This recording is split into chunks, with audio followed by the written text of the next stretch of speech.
자, 오늘 함께 은혜 나누실 말씀입니다. 열왕기하 2장 19절에서 22절까지 있는 말씀입니다. 열왕기하 2장 19절에서 22절입니다. 봉독해 드리도록 하겠습니다. 그 성읍 사람들이 엘리사에게 말하되 우리 주인께서 보시는 바와 같이 이 성읍의 위치는 좋으나 물이 나쁨으로 토산이 익지 못하고 떨어지나이다. 엘리사가 이르되 새 그릇에 소금을 담아 내게로 가져오라 하며 곧 가져온지라. 엘리사가 물 근원으로 나아가서 소금을 그 가운데 던지며 이르되 여호와의 말씀이 내가 이 물을 고쳤으니 이로부터 다시는 죽음이나 열매 맺지 못함이 없을지니라 하셨느니라 하니 그 물이 엘리사가 한 말과 같이 고쳐져서 오늘에 이르렀더라. 아멘.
지난 목요일에 그 와중에 아주 의미 있는 모임이 청와대에 있었죠. 그 대통령께서 교회 지도자들, 각 교단의 총회장들이나 혹은 여러 연합단체들, 기독교 연합단체들의 그 대표들을 초청을 하셔가지고 식사 자리를 마련했습니다. 그리고 참 좋은 대화들이 오고 간 것 같아요. 한 가지 제 마음속으로 감사했던 건 우리나라가 민주주의 맞다, 좋은 민주주의, 나쁜 민주주의를 떠나서 그렇게 허심탄회하게 정말 날선 토론을 할 수 있는 분위기가 참 제게는 이 어려운 가운데서 긍정적인 요소로 느껴졌습니다. 그런데 그 대화 속에 사실 좀 걸리는 게 있었어요. 그리고 이 문제만은 제가 평소에 시사성 있는 설교라든지 정치적인 설교를 가능하면 피하려고 하지만 아주 안 한다고 말씀 못 드리겠습니다. 이 시대를 살아가는 그 목회자로서, 주의 종으로서 때로는 들끓어오르는 마음 때문에 제 신앙적인 의견이나 또 하나님 말씀을 통해서 여러분들에게 권면하고 싶은 이야기들을 할 때가 있지만 가능하면 피하려고 애를 쓰는데 오늘 설교는 사실은 좀 여러분들과 우리 교회의 입장, 그리고 이 시대에 우리 교회, 우리 베델교회뿐만 아니라 하나님의 사람들로서 어떻게 이 상황에 대해서 대처해야 되는지, 지금 당면한 여러 가지 문제들 있지 않습니까? 그런 문제들에서 어떻게 대처해야 되는지, 그리고 정말 이 고난을 통해 하나님께서 우리에게 무엇을 깨닫게 하기를 원하시는지를 한번 여러분에게 이야기해야겠다는 용기를 가지고 여러분께서 은혜의 귀를 가지고 들어주실 것을 믿고 오늘 말씀을 좀 나누려고 하는데, 제 마음에 걸렸다는 대화 내용이 뭐였냐면, 첫 번째는 우리 대통령이 하신 말씀 가운데 교회 지도자들에게 이런 말씀을 하시더라고요. 방역은 신앙의 영역이 아닙니다. 방역은 과학 영역 그리고 의학의 영역입니다. 일단 우리가 생명을 살리고 나서 그 다음에 신앙생활이 있는 거지, 우리 교회 지도자들께서 그것을 좀 많은 분들에게 알려주셨으면 좋겠다라고 하는 의도의 말씀을 하셨습니다. 신앙의 영역이 아니다. 방역은 과학과 의학의 문제다. 그러니까 신앙은 그 다음 문제다라고 말씀하신 그 의도는 제가 알겠지만, 사실은 그 대통령의 말씀 가운데 마치 우리의 신앙을 그 변두리화하는, 삶의 변두리로 몰아내는 일종의 옵션화하려고 하는 그런 그 기본적인 사고가 그분 안에 있는 것이 아닌가라고 하는 생각을 갖게 됐습니다. 신앙의 옵션화. 그런데 이제 또 한 가지 거기에 그 대해서 말씀하시는 한교총 공동회장 되시는 어떤 목사님의 말씀 가운데 또 제가 이건 이제 그 목사님의 말이지만 고개를 갸우뚱했던 게 뭐냐면, 그분이 이렇게 말씀하셨습니다. 우리가 방역의 정책에 대해서, 정부의 방역 정책에 대해서 교회들이 최대한 협력하고 있고 앞으로도 그렇게 하겠습니다.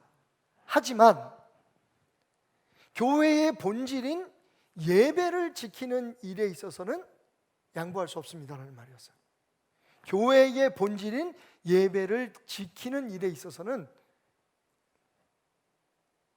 우리도 좀 우리 얘기를 좀 들어주십사라고 하는 그런 의도의 말씀을 하셨습니다. 자, 그 대통령의 말이 신앙을 옵션화하는, 그러니까 마치 우리의 삶의 여러 가지 그 영역의 중요한 일들을 하고 그 다음에 신앙은 마치 우리의 삶에 문제가 일어날 때 그것을 해결하기 위해서, 혹은 우리의 삶에 뭔가 진정한 의미를 찾기 위해서 가져야 되는 하나의 부수적인 일처럼 말씀하신 것에 대해서 적어도 기독교 신앙에 대해서는 잘 이해를 못하고 계시는구나, 천주교 신자임에도 불구하고 라는 생각을 가졌다면, 그 교회 지도자가 한 말 가운데 우리의 그 교회의 본질인 예배를 지키는 일에 있어서는 양보할 수 없다라는 얘기에서, 저는 진짜 우리 신앙의 본질, 그 중에 예배에 대한 좀 곡해를 하시는 것은 아닐까. 이분이 말씀하시는 예배가 도대체 뭘까라고 하는 그런 의심을 갖지 않을 수가 없었습니다. 하나님의 말씀으로 우리가 한번 이 질문들에 대해서, 우리가 갖게 되는 이 부담감들에 대해서 한번 좀 이야기를 나눠보십시다. 오늘 말씀은 지금으로부터 약 2800년 전에 이스라엘 땅 여리고 성에서 있었던 사건을 우리에게 전해주고 있습니다. 그렇게 길지 않습니다. 그죠? 19절부터 22절까지의 말씀입니다. 그런데 무슨 사건이 있었냐면, 여러분 잘 알다시피 곡식을 심으면 열매를 맺지 못하고 알이 차지 않는 거예요. 과실나무에서는 정말 애를 써서 농사를 졌는데, 과수를 잘 길렀는데 열매가 맺을 때가 되면 익지 못하고 떨어져 버리는 겁니다. 심지어는 짐승들마저도 태 안에서 그 새끼들이 죽는 거예요. 낙태가 되는 거예요. 그게 어느 한 해의 일은 아니었던 것 같습니다. 적어도 반복되는 이 불행한 일에 대해서 여리고성 사람들이 그 문제를 엘리사에게 가지고 나와 해결해 달라고 했고, 엘리사는 새 그릇에 담은 소금을 그 물의 근원에, 그러니까 원인이 물이었던 거죠. 물이 오염된 건지, 분명히 처음부터 그랬던 건 아니에요. 왜? 이미 여리고 성은 사람들이 모여서 아주 문화가 발전하고 잘 살고 있는 터전이었거든요. 농사를 짓고 거기에서 짐승들을 키우는데 문제가 없었던 지역이 있는데 언제부턴가 갑자기 물이 문제가 됐던 거죠. 아마 물이 문제라는 것을 발견하는 데까지도 시간이 좀 걸렸을 거예요. 원인을 찾는 데까지. 지금 우리가 코로나에 대해서 굉장히 그 막막한 대응책들을 찾기 위해서 애쓰는 것처럼 말이죠. 근데 그 문제를 하나님의 사람 엘리사에게 가지고 나와서 해결해 줄 것을 요청했고, 엘리사는 새 그릇에 담은 소금을 근원에, 그 물 근원에 뿌림으로써 그 물이 고쳐졌고, 그리고 오늘 말씀에 보면 결론 부분에 그 물이 고쳐져서 오늘날까지 이르렀다. 그러니까 적어도 이 말씀이 기록되는 그때까지는 다시는 물이 오염이 되거나 물에 독소가 있어서 혹은 그 물에 어떤 질병이 있어서 그 땅에 낙태나 낙과 같은 어려움들이 일어나지 않았다라고 성경은 우리에게 말해주고 있습니다. 자, 이 말씀에서 우리가 주목해야 될 중요한 사실, 하나님의 사람들에게 신앙의 영역 밖의 일은 없다는 겁니다. 신앙 영역 밖의 일은 우리에겐 없다는 거죠. 그러니까 사실은 사회나 지금 정부에서 기독교에 대한 오해가 있습니다. 기독교 신앙을 이해하지 못한 상태에서 기독교 신앙이 뭔지, 이 사람들이 자신들의 신앙을 어떻게 생각하는지에 대해서 이해하지 못한 상태에서 우리에 대해서 대처를 하고 우리와 대화를 한다는 데 문제가 있다는 거죠. 그렇습니다. 오늘 말씀을 보면 분명히 새 그릇에 담은 소금을 뿌렸다. 어찌 보면 많은 설교자들이 얘기하는 것처럼, 성경학자들이 얘기하는 것처럼 소금의 해독제적인 그런 역할이 그 샘을 고쳐서 그 이후로 그 오염된 샘의 물 근원의 문제가 온전히 해결됐다. 여러분 정말 그렇게 믿으십니까? 소금이 얼마나 공급되는지 모르지만, 소금을 얼마나 뿌리는지 모르지만, 이 오랜 시간 동안 계속되는 물의 오염이 지속됐다면 그 얘기는요, 그냥 고여있는 물, 다시 말하면 물이 나와서 고여있던 그 샘의 문제만은 아니었다는 거죠. 그 흘러나오는 물이 지속적으로 오염된 물이 공급되거나 혹은 거기에 무슨 바이러스 같은 것들이 있어서 식물을 죽이고 동물을 죽이는 어떤 문제들이 있어서 여리고성의 고통과 고난이 지속됐다는 이야기인데, 한 번 소금을 뿌리는 것 가지고 문제가 해결될 수 있었을까요?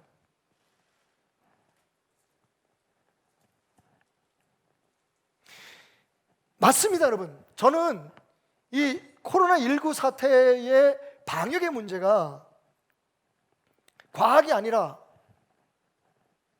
혹은 의학적인 그런 방법이 아니라 지금 우리가 하고 있는 이 비대면의 거리두기, 이런 것들의 노력으로 해결할 수 없다라고 얘기하는 게 아닙니다. 이 또한 굉장히 중요한 요소입니다. 그런데 여러분, 정말 우리가 알아야 될 건 방역은 과학과 의학만의 문제는 아니라는 거죠. 자, 오늘 당장 정말 기쁜 소식을 제가 듣고 왔는데, 이게 기쁜 소식인지 모르겠어요. 처음부터 이런 일은 없었던 게 맞는 거죠. 전공의나 전임 의사들이 파업을 했습니다. 근데 오늘 회의를 해서 파업을 지속하는 거에 대해서 부결을 했다니까, 이제 다시 이제 그 의사들이, 전공의나 전임 의분들이 다시 그 의료 현장으로 돌아오게 될 것 같습니다. 보십시오, 여러분. 맞습니다. 우리가 그 백신을 만들어내고 치료제를 만들어내고 그리고 과학적으로 어떻게 가능하면 더 빨리 더 많은 사람들이 그 질병에 걸렸는지 바이러스에 감염되는지 확진하는 그런 키트를 만들어내고 과학적인 것들이 동원되지만, 여러분 결국은요, 사람들의 마음이 움직이지 않으면 이건 다 허사라는 거죠.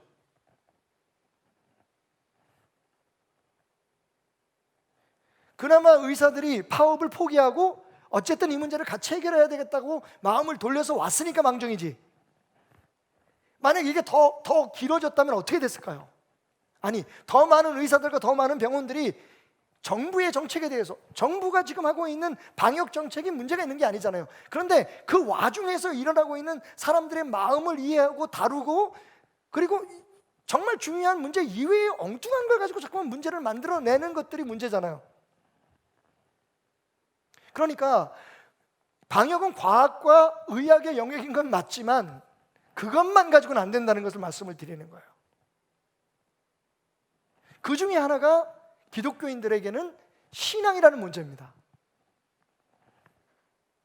여러분, 다른 종교와 달리 기독교는 하나님과 동행하는 종교예요.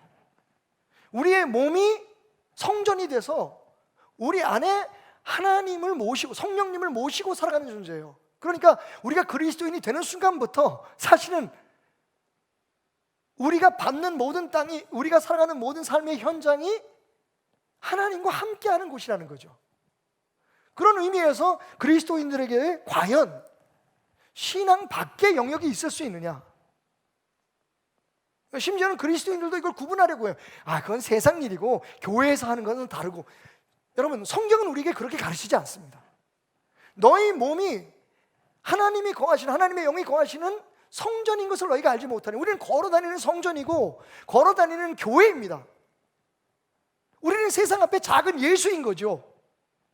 이게 기독교 신앙의 근본입니다. 그래서 사도 바울이 골로새서 3장 22절부터 이런 말을 해요. 종들아, 모든 일에 육신의 상전들에게 순종하되 사람을 기쁘게 하는 자와 같이 눈가림만 하지 말고 오직 주를 두려워하여 성실한 마음으로 하라. 무슨 일을 하든지 마음을 다하여 주께 하듯 하고 사람에게 하듯 하지 말라. 여러분, 이 말씀은요, 우리의 삶의 일터, 그죠? 직장에서의 그리스도인들의 태도에 대해서 이야기하고 있어요. 어떻게 하라고요? 하나님을 섬기듯 하라는 거예요. 그러니까 우리의 삶의 현장의 일터가 세상하고 교회가 구분될 수 없다는 겁니다. 이미 우리가 하나님의 사람이 되는 순간 우리가 일하는 곳이 하나님의 품입니다. 에베소서에 보면 부부관계에 대해서 이야기하면서 우리 목회자들이 주례할 때 많이 사용하는 그런 문구인데요, 말씀인데, 아내들아 남편 사랑하기를 교회가 그리스도를 섬기듯이 하라고 얘기하고 있어요. 남편들아 내 아내 사랑하기를 그리스도가 교회를 위해 자기 몸을 바친 것처럼 사랑하라고 얘기하고 있습니다. 우리가 하나님의 사람이 되고 그리스도인이 되는 순간, 여러분, 부부관계도 자녀 교육도 그리고 삶의 일터에서의 일하는 모든 것들의 기준이 뭐냐, 모든 것들의 태도가 뭐냐, 가치관이 뭐냐, 하나님의 사람이라는 거예요, 우리가. 그러니까 저는 우선 그 문제에 대해서, 방역은 신앙의 영역이 아닙니다. 그러니까 일단 목숨부터 과학적으로 의학적으로 살려놓고 그 다음에 신앙생활 하십시오. 물론 우리가 함께 모여서 끝까지 고집하면서 어떤 교회들이 지금도 이 예배를 지켜야 된다고 지금 항거를 하고 있으니까 거기에 대해서 하신 뼈 있는 말씀이라는 건 저도 압니다만, 정확히 기독교 신앙에 대해서 잘 모르시는 말씀이다 라는 것을 오늘 지적하고 싶어요. 우리도 거기서 깨달아야 돼요. 혹 우리도 그렇게 생각하고 있는 건 아닐까? 여러분, 우리 방역 협력해야 됩니다. 왜요? 마치 그리스도를 섬기듯이 우리가 행동해야 되기 때문이에요.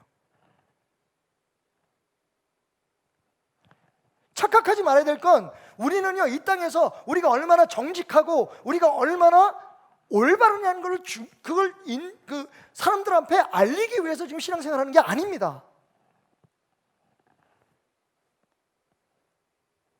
우리가 부림받은 목적은 우리를 위해 피 흘려 십자가에 죽으신 그 주님께서 우리에게 주신 사명, 땅끝까지 이르러 그분의 증인이 되기 위해서 하라고 하신 거예요. 우리에게 있어서 신앙생활, 우리의 예배 생활 밖의 영역은 없습니다.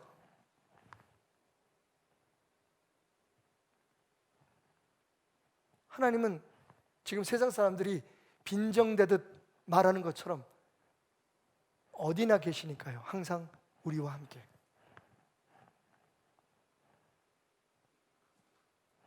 보십시오. 물에 문제가 있으면, 그죠? 그 성읍 사람들이 엘리사에게 말하되 우리 주인께서 보시는 바와 같이 이 성읍의 위치는 좋은데 물이 나쁨으로 토산이 익지 못하고 떨어지나이다. 여러분, 물에 문제가 있으면, 그죠? 수자원 관리 사무소장 찾아가는 게 맞잖아요. 아니면 물에 문제가 있다는 것을 알았으면 그 물을 떠서 샘플을 떠다가 과학수사연구소에다 맡기든지, 아니면 그때 그게 있었는지 모르지만 질병 대책본부에다 갖다 질본에다 갖다 맡겨야 될 거 아니에요. 그런데 여러분, 이 사람들은 하나님의 사람들이었습니다. 적어도 하나님을 잘 섬기는지 그렇지 않았는지 우리가 정확하게 알 수는 없지만 하나님의 백성이라고 불리는 이스라엘 사람들이었어요. 이스라엘 사람들이 물에 문제가 생겼을 때, 건강에 문제가 생겼을 때, 혹은 가정에 문제가 생겼을 때, 사업에 문제가 생겼을 때, 물론 그들 나름대로 지금 말씀에서 우리가 유추할 수 있는 것처럼 해결하려고 하는 여러 가지 노력을 했겠지만 결국에는요, 하나님의 사람 손, 다시 말하면 하나님께 그 문제를 가져올 수밖에 없었다. 왜냐하면 우리 신앙의 바탕 속에 우리의 삶이 하나님과 무관한 것이 아무것도 없다. 모든 것이 하나님 안에 있다. 여러분, 로마서 8장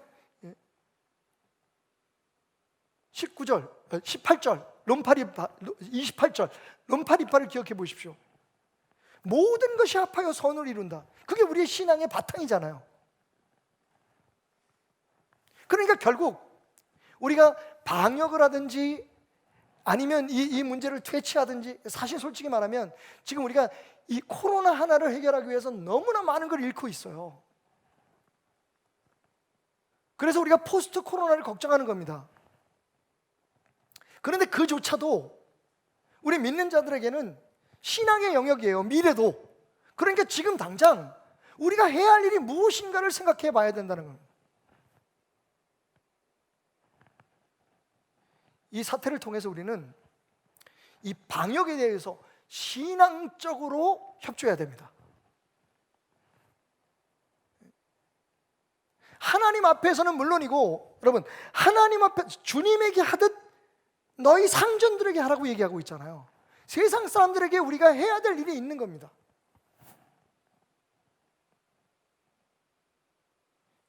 첫 번째로 말씀을 통해서 깨닫는 진리, 그리스도인들에게 신앙 영역 밖의 일은 없다.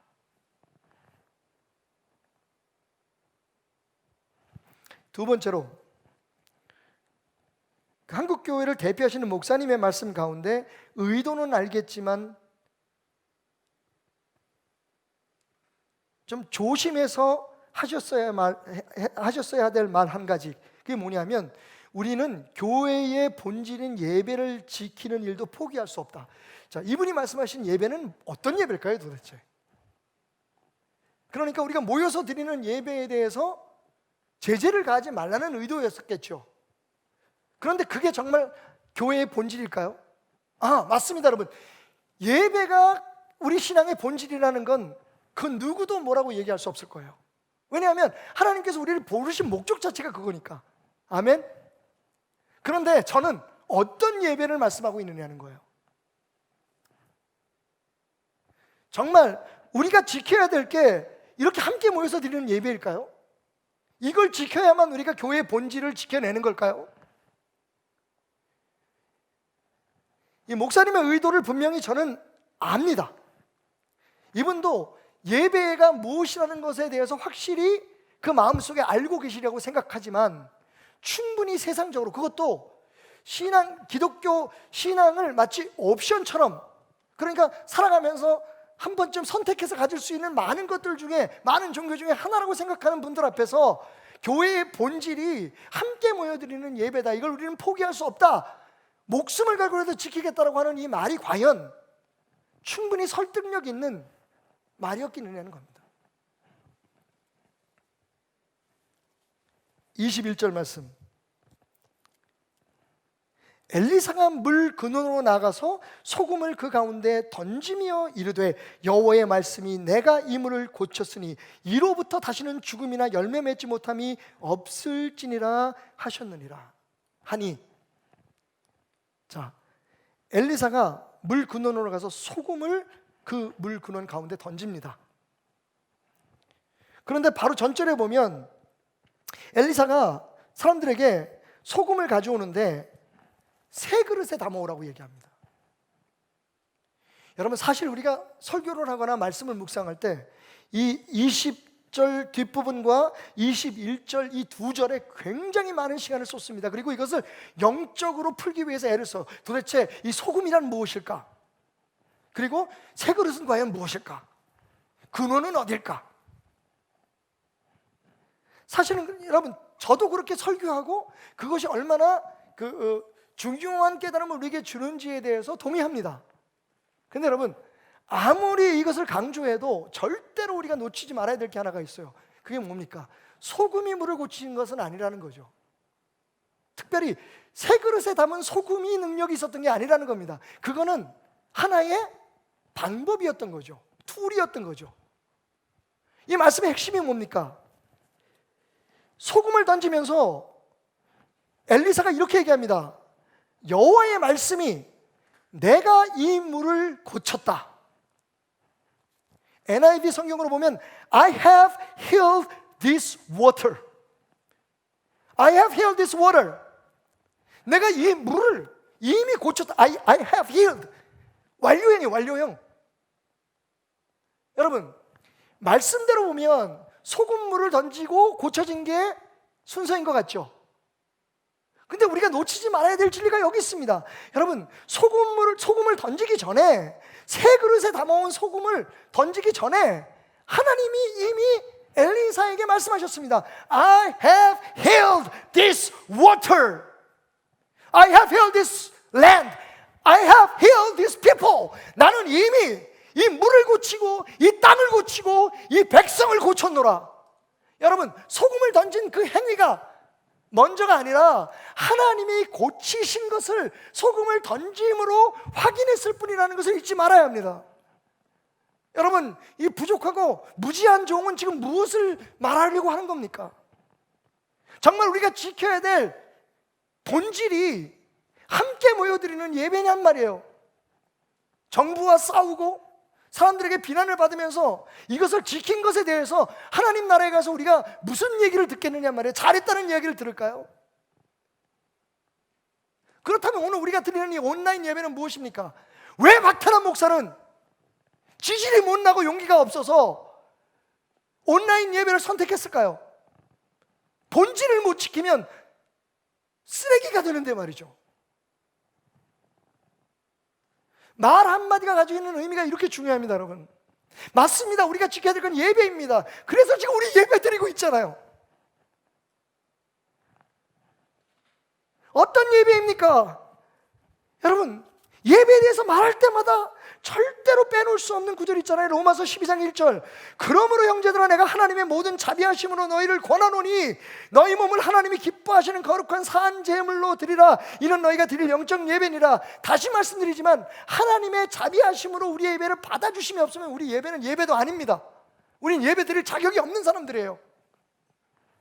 어떤 종류의 예배든지, 찬양이든지 특별 찬송이든지 제 설교조차도 사실 우리가 자격이 있어서 하나님 앞에 예배한다고 말할 수 없는 겁니다. 그러니까 우리 중심이 되지 않아야 된다는 것이 오늘 이 말씀의 핵심입니다.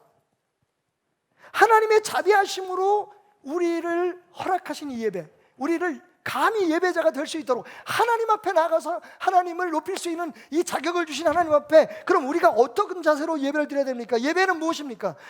우리의 몸을 하나님이 기뻐하시는 거룩한 제사로 드리는 거예요. 거기에는 함께 모여드리는 예배가 물론 중요합니다. 왜냐하면 그 함께 드리는 예배 가운데는 단순히 하나님 앞에 드리는 찬송과 혹은 메시지와 기도만 있는 것이 아니라 사귐과 나눔이 있기 때문이죠. 그런데 중요한 건 그것만 예배가 아니라는 것을 기억해야 된다는 거죠. 그러니까 앞으로 기회가 돼도, 허락이 돼도, 이 문제가 해결돼도 계속 온라인으로 예배 드리자는 얘기는 절대로 아닙니다. 제발 기독교의 진심, 기독교의 본질에 대해서 세상 사람들이 오해하고 그것을 질타할 수 있는 거리를 주지 말자는 겁니다. 아니에요, 여러분. 그걸 지킨다고 해서 잘했다고 얘기하지 않으실 거예요. 뭘 지켜야 잘했다고 하느냐. 이 어려움 속에서도 우리가 예수의 사랑을, 하나님의 영광을 가리지 않았다라고 하는 것 때문에 하나님이 칭찬하시지.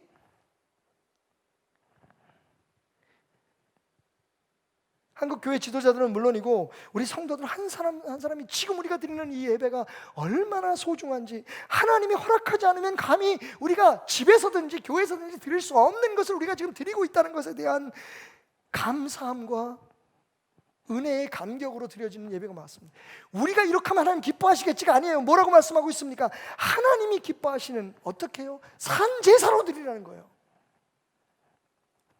그것이 세상에 대한 기독교 본질인 예배에 대한 곡해였다고 저는 지적하는 겁니다. 다시 말씀드리지만 그분의 의도를 의심하는 게 아닙니다.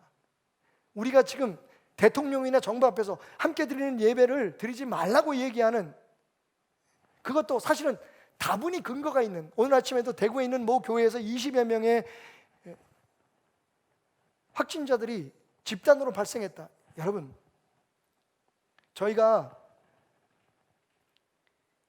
마스크를 기증하신 분과 함께 의논하고 기도하면서 노숙인들에게 마스크를 나눠주자가 했던 이유 중에 하나는 아마 어제였던 것 같아요. 누군가 전문가 한 분이 나와서 하시는 말씀이, 지금 우리가 검사할 수 없는 사람들 속에 이미 엄청나게 많은 확진자들이 있을 수 있습니다. 그 대표적인 그룹이 쪽방촌, 영등포 쪽방촌에 사는 분들이나 아니면 노숙인이 될 수가 있습니다. 여러분, 남들이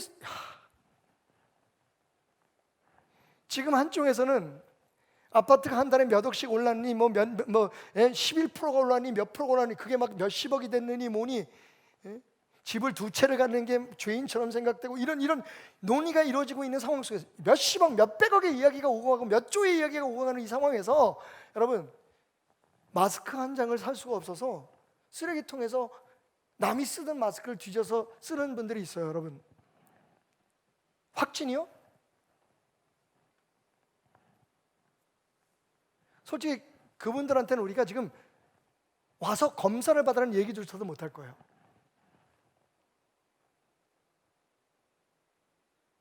다시 말씀드리지만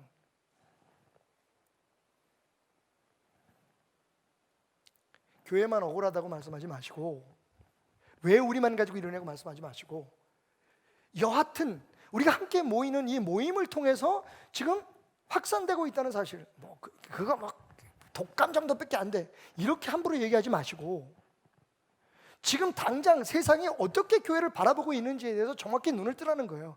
여러분, 소금은 도구입니다. 그 소금을 새 그릇에 담은 것은 영적인 의미가 있지만 역시 도구입니다. 물을 치유하신 것은 하나님이십니다.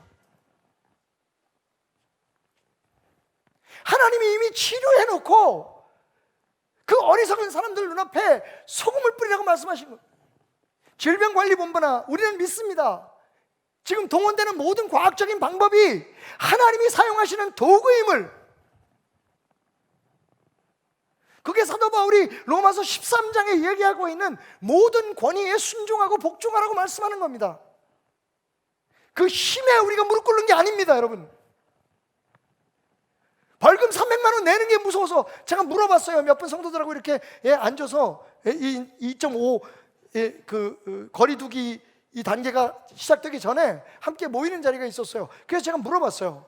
혹시 이 목사가 뭔가 고집을 부리다가 정말 싸워야 될 때가 있어서 싸우다가 만약에 벌금을 내게 되면 내주시겠습니까? 그랬더니 일단 말로는 다 내겠다 그러더라고. 합의 1,500만 원이야. 그러니까 몇 번은 내가 법을 어겨도 되겠더라고. 한 5번? 여러분, 지금 우리가 그걸 얘기하는 게 아니잖아요. 마치 그거에 저항하고 그것에 대해서 우리가 막 힘을 발휘하면서 우리가 믿음이 좋은 것처럼 느껴지겠지만, 여러분 어째요?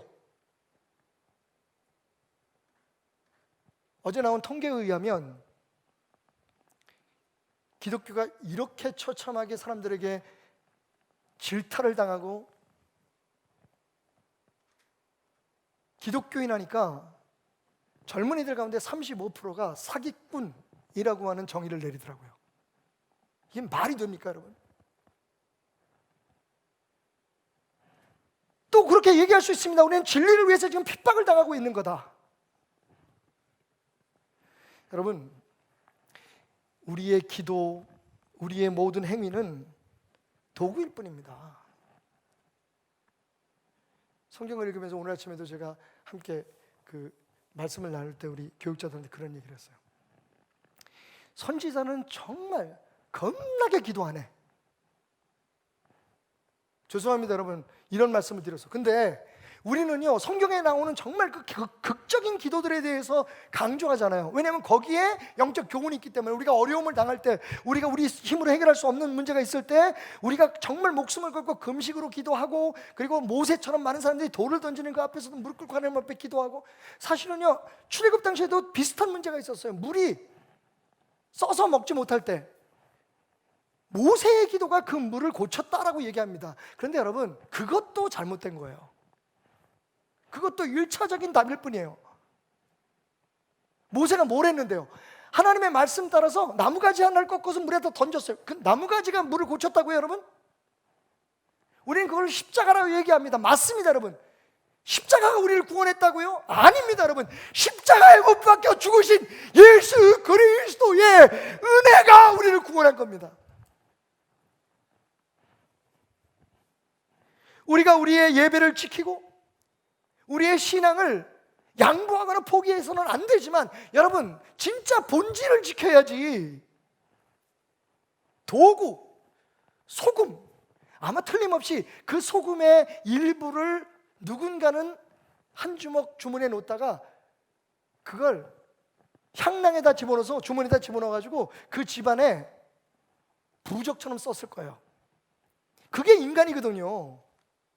이스라엘이 광야에서 놋뱀을 히스기야 왕 때까지 우상으로 섬겼던 것처럼, 황금 송아지에다가 여호와라는 이름을 붙여놓고 그것을 섬겼던 것처럼, 여러분 이거를 버려야 돼요. 우리가 하나님이 하셨습니다. God said, Jehovah God said, I have healed. 내가 이미 고쳤다. 엘리사야, 네가 그 행위를 하기 전에, 사람들이 눈으로 가시적으로 소금 뿌리는 걸 보기 전에 I have healed this water. 이 물을 내가 이미 고쳐놨다. 무엇이 먼저입니까, 여러분? 무엇이 먼저입니까? 하나님이 정말 기뻐하는 예배가 이 시대에 무엇인가를 고민하는 게 먼저가 아니겠습니까? 그래서 결론으로 말씀드리면, 오늘 이 말씀은 우리에게 이 한 구절을 통해서 굉장히 중요한 메시지를 던집니다. 짧지만 강력한 그 물이 엘리사가 한 말과 같이 고쳐져서 오늘에 이르렀더라. 여러분, 이 이야기 속에 우리는 누구입니까? 여리고의 백성입니까? 항상 하나님의 기적과 은혜를 바라고 그것이 이루어질 때 그것의 혜택을 받는 사람이기를 원하십니까? 아니면 여러분, 혹시 내가 엘리사가 되고 싶다는 사람은 없습니까? 그게 이 시대의 한국교회의 사명이라는 것을 느끼시는 분은 안 계십니까? 보십시오. 우리는 항상 가나혼인 잔치에서는 물로 포도주가 된 그 결혼잔치에 참석했던 사람들, 그 기적으로 인해서 풍족해졌던 사람들이 되기를 원합니다. 여러분, 땀을 흘리면서 믿음으로 그 항아리에 물을 담았던 종들이 우리다, 이 시대의 교회다라고 생각해 보신 적 없습니까? 혹시 포도주로 변한 그 물처럼 우리가 살아야 된다고 하는 생각, 하나님의 명령에 따라 변화된 모습을, 그것을 통해 세상 사람들을 행복하게 만들어주는 물 같은 존재가 되어야 된다고 생각해 보진 않으셨습니까? 오병이어의 기적의 현장으로 가보실까요? 우리는 그 말씀을 들으면서 항상 그렇게 붙들고 기도합니다. 하나님, 내 삶에도 오병이어의 기적이 일어나게 해주십시오. 무슨 의미에서요? 그렇게 정말 내 삶에 배고프고 힘들고 어려운 걸 하나님의 기적으로 채워지는 역사를 경험하게 하소서. 여러분, 혹시 내 손에 붙들려진 그 떡조각과 물고기를 가지고 정말 믿음으로 주님의 말씀에 근거해서 그것을 나눠주는 제자들이 바로 오늘 우리의 모습, 하나님이 우리에게 원하시는 모습이라고 생각해 보지는 않으셨습니까? 오늘 이 말씀도 마찬가지예요.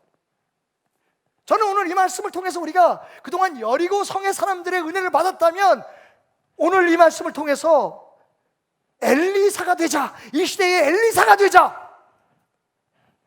엘리사가 말 한 대로 고쳐졌어요. 말 한 대로 됐습니다. 교회가 주장하고 선포하는 대로 이루어지는 세상이 돼야 돼요. 왜? 그것이 하나님의 말씀일 때, 하나님의 말씀이 있기 때문에. 여러분, 엘리사가 한 말이 자기 말이 아니었어요. 자기 주장이 아니었습니다. 자기가 만들어낸 가짜 뉴스나 혹은 자기의 이념적인 주장이 아니었어요. 엘리사가 주장한 것은 무엇이었습니까? 하나님을 인정하지 않고 기독교의 신앙을 잘 이해하지 못하는 사람들의 넋두리가 아니었어요. 엘리사의 말은 하나님의 말씀이었습니다. 이게 이 시대의 교회의 사명이죠. 우리의 사명이 되어야 됩니다. 피해의식에서 벗어나라고 저는 계속 울부짖었습니다. 서로 이 코로나가 지나고 난 후에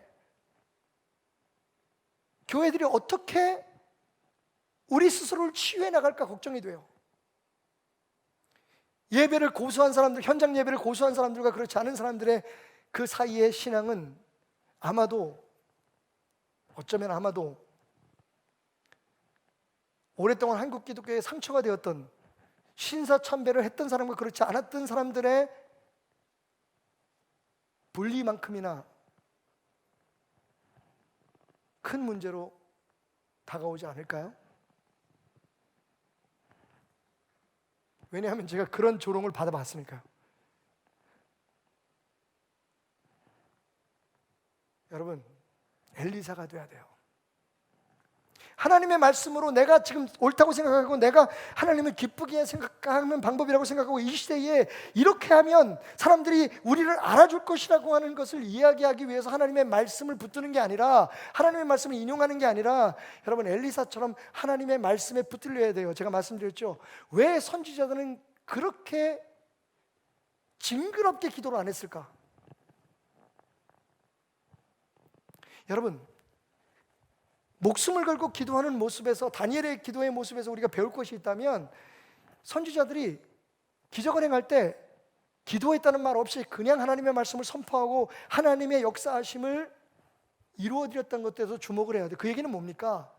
우리가 눈물로 기도하고 금식으로 기도하고 목숨을 걸고 기도할 때도 있지만, 평소의 삶에 하나님과 어떤 관계가 유지되어야 되는지를 보여주고 있는 거예요. 엘리사 여기 기도했다는 말 한마디 있어요? 없습니다, 여러분. 근데 우리는 알아요. 기도하지 않지 않았을 거다.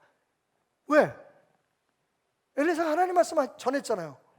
하나님이 이거 해결했다고 했어. 물이 고쳐졌다고 말씀하셨어. 여러분, 기도하지 않고 하나님의 음성 듣지 않고 어떻게 이렇게 이야기할 수 있어요? 다 배울 게 있는 거예요. 벽을 맛보는 기도에서 우리가 배울 것이 있다면, 이렇게 삶의 현장에서 하나님의 말씀을 듣고 하나님과 동행하기 때문에 하나님을 선포할 수 있는 이 일상 속에서 하나님과 동행하는 삶을 배워야 되는 거예요. 엘리사가 됩시다, 여러분. 우리가 하나님의 말씀을 붙드는 건 굉장히 좋은 일입니다. 하나님의 사람 당연히 하나님의 말씀 붙들어야죠. 하지만 하나님의 말씀에 붙들리는 것만 하지 못합니다. 하나님의 말씀이 우리를 끌어가야 돼요. 우리의 판단을, 우리의 생각을 결정해야 돼요. 내 생각이 아니라.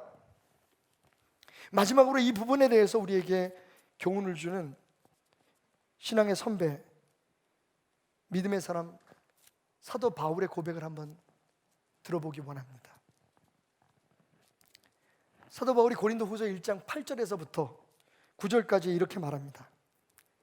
형제들아, 우리가 아시아에서 당한 환난을 너희가 모르기를 원하지 아니하노니. 아시아에서 어떤 환난을 당했을까요?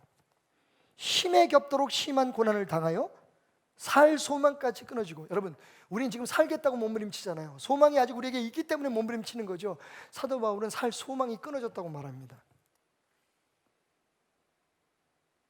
우리는 우리 자신이 사형 선고를 받은 줄 알았다. 이미 죽을 것이 당연한 것으로 여겼다는 거죠. 살 소망이 없었어요. 그런데 여러분, 그 상황을 어떻게 이해합니까? 잘 들으십시오. 이는 우리로 자기를 의지하지 말고 오직 죽은 자를 다시 살리신 하나님만 의지하게 하심이라. 지금 코로나19 사태 이 상황 속에서 우리가 가져야 될 믿음의 자세가 바로 이런 것 아닐까요? 내 생각, 내 주장, 내 철학, 내 경험이 아니라 나를 살리실 이 문제를 지금도 그 손에 붙드시고 우리와 함께 헤쳐나가고 계시는 하나님만을 의지하는 것을 배우라고 말이죠.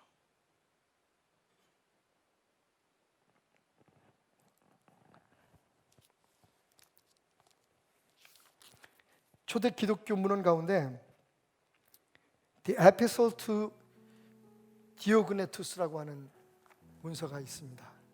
디오그네투스라고 하는 사람에게 쓰는 편지라는 의미를 가지고 있는 이 문서에는 누군가 남긴 이런 말이 있습니다. In a word, 한마디로 말해서 What the soul is in a body, this the Christians are in the world. 한마디로 말해서 우리 육체의 영혼이 존재하는 것처럼 세상 속의 그리스도인도 그러합니다. 다시 말하면 여러분, 이 세상이 몸이라면 우리 그리스도인들이 영혼이라는 겁니다. 영혼이 썩으면 몸은 죽습니다. 영혼이 자기의 역할을 잃어버리면 몸은 갈 바를 모릅니다. 너희는 세상의 소금이니 소금이 만일 그 맛을 잃으면 무엇을 짜게 하리요? 오늘 저는 이 말씀을 여러분과 나누고 싶었습니다. 우리는 모든 것을 하나님에 대한 믿음과 우리가 가지고 있는 기독교 신앙으로 대처해 나가야 됩니다. 이건 이거고 저건 저거일 수 없습니다. 그러기에 더욱더 지혜롭게 우리가 선택하고 해야 할 일을 이야기해야 합니다. 여러분, 교회는 이상의 세상을 구하지 못합니다. 우리가 함께 모이는 예배만 예배가 아닙니다. 교회도 예배도 다 하나님께서 사용하시는 하나님의 역사의 통로일 뿐입니다. 교회를 지키는 게 우리의 목표가 아닙니다. 예배를 고수하고 수호하는 게 우리가 목숨을 걸고 하나님 앞에 자랑거리로 내서야 될 게 아닙니다. 진짜 예배가 필요합니다. 진짜 교회가 필요합니다. 마치 여리고성의 엘리사처럼 말한 대로 되었더라. 세상의 신뢰를, 믿음을 회복하는 우리 교회가 되었으면 좋겠습니다. 불가능해 보이는